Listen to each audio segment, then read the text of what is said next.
So 10% out of 7.5 billion. That's how many people are left-handed in the entire world.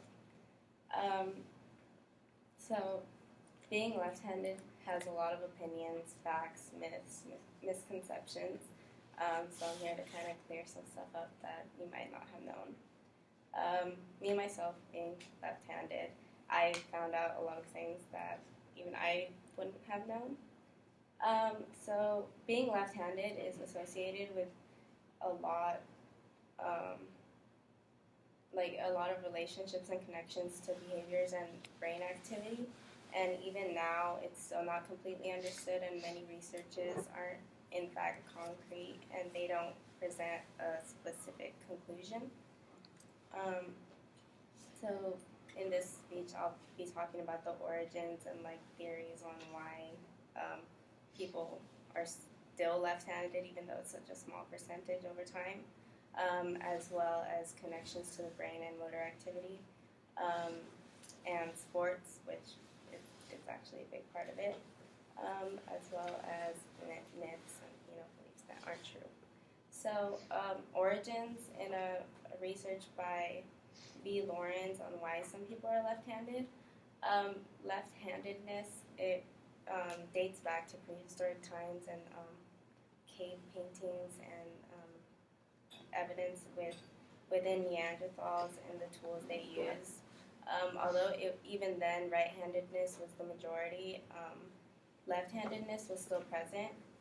Also in cave paintings, there's signs of the art being drawn with their left hand or them use. There's a specific art form in cave paintings called negative painting where they put their non-dominant hand on the wall and then they blow colored dust on and it puts like a picture of their handprint, and using their dominant hand is like how they blow it. So that's also an indication of that. Sex is also a big part. More men are left-handed than women, surprisingly. And in couples who are left-handed and right-handed, there's usually the sons are more left-handed than the women. And also, there's studies on why people are left-handed. They had theories on it being a health problem or being connected to pathological conditions. Also, like birth environments and like utero stress and all that. And then also a big part of nature, which I'll mention later. But in this article on why people are left-handed, it talks about intramural coordination within left-handed and right-handed people, and left-handed people are better at motor activities using both sides of their brain rather than right-handed people.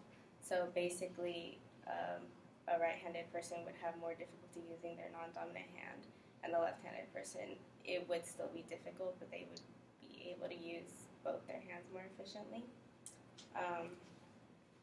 And speaking on motor activity and the brain, in a research done by Shervin and Nicholas on hemispheric interactions. So we know there are two hemispheres in the brain, right and left. So they conducted a task experiment on visual images and being able to connect on both sides, like your left side and your right side, these images. And the results showed that left-handed people had a faster reaction time to the images and were able to complete the task faster. And going on to motor cortex, left-handed people, they have a bigger corpus callosum, and this doesn't specifically indicate that they're better at things, but it's a direct connection to handedness. And going back to the bimanual coordination and motor task, it is easier for them to react faster on both sides because of their access to both sides of the brain, especially in the frontal lobe. And this, at the end, they concluded that left-handed people had greater interhemispheric connectivity, so they were able to connect with both. Although it doesn't really prove like that they're better or anything, these were just the results. So going on to sports, this motor cortex has a big part in sports and motor functions. So a lot of sports see left-handed people as an advantage because it's a bit of a challenge for others who aren't used to either practicing or working with left-handed people. And specifically in statistics, like batting average and in cricket, they call them batsmen. Their average points are usually higher than right-handed people. So in a research in laterality in sports, motor dominance wasn't proved, but it correlated a lot with handedness. So left-handed people are usually more like recruited, or people want to recruit them because they see it as a strategic advantage, and ways to coach them they could use this to their advantage against the opponents. But it can also serve as a challenge, especially for coaches who aren't left-handed, or even if they are. Athletes learn by instruction as well as demonstrations.